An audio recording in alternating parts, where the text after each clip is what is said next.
Yes, magandang hapon no, sa lahat nating mga subscribers.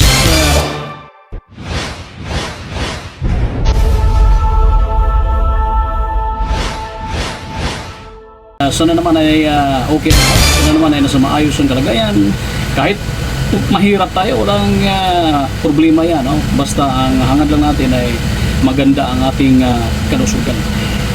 Ngayon, ayan na. Alam natin na pinaghahandaan na nag-PNP.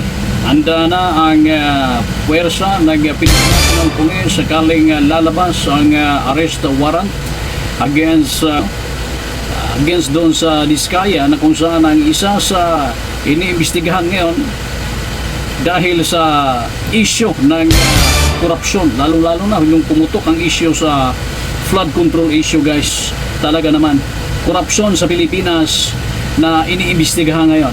Ito, ilinaw natin, ito ay may proseso pa. Hindi ko masasabi na talagang guilty na yun. Although doon meron ng mga pag-amin, meron ng mga pagtuturo na nagtuturoan na ngayon.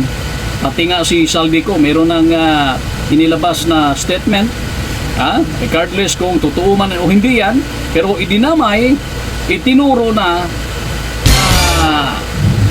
kasali ang presidente at saka si Romualdez, no? Ayan, dahil meron, sinasabi natin na meron pang proseso, aabangan natin kung sino talaga ang nagsasabi ng katotohanan, kasi sabi ng Talasio ay wala, lahat ay pawang kasinungalingan at walang katotohanan. Aabangan natin, pero isa lang sa malamang sigurado tayo, merong paglulustay sa kaban ng bayan, merong korupsyon na nagaganap, merong pagnanakaw na nagaganap. Dahil napatunayan matapos ang investigasyon na may pundong inilabas ang ating pamahalaan, may pundo na inilabas ang ating gobyerno para sa isang proyekto, lalong-lalo na sa tinatawag nating flood control, na isa sa paraan sana na maisalba ang ari-arian, maisalba ang buhay ng ating mga kababayan mula sa pananalasa ng baha kung sakaling merong masamang panahon, may bagyo, merong ulan na magresulta ng mga pagbaha. Napatunayan na rin yan na napakaraming mga buhay ang nawala, ari-arian, bahay, at ang hirap, kunting ulan lang ay baha na agad sa ilang lugar sa Pilipinas, no? Kaya dyan lumalabas yung tinatawag nating issue, dahil mayroong pundong inilabas, mayroong pundo intended for river control, pero nasaan ang liwanag? Ay yung ano, yung issue about arrest warrant naman kay nitong former senador ngayon, former PNP chief Bato de la Rosa, ewan natin kung anong patutunguhan dyan, no?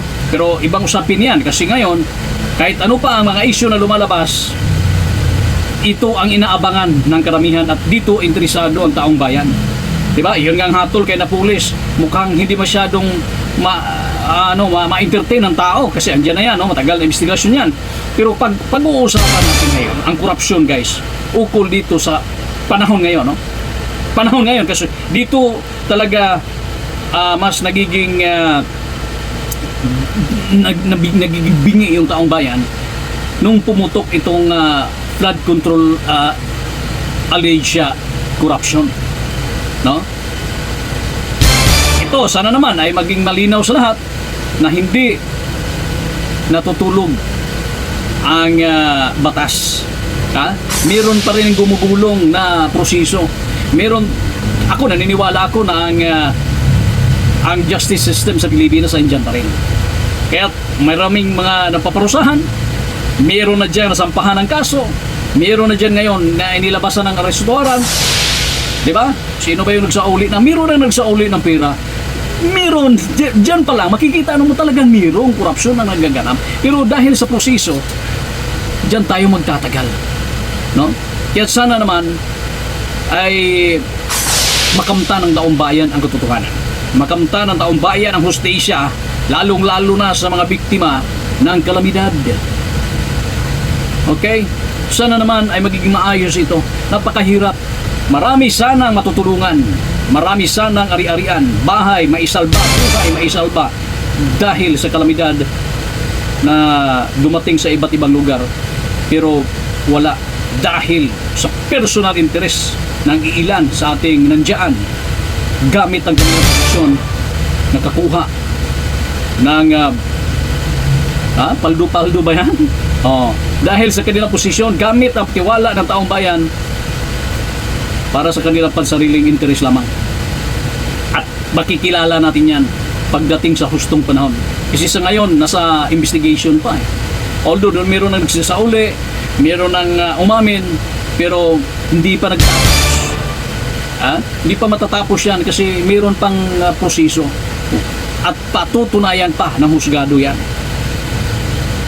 Abangan natin, pagdating ng panahon, sana ay makamtan ng taong bayan kung ano ang dapat nating pagbunyi, kung ano ang dapat nating ipagmasaya, at kung ano talaga ang katotohanan.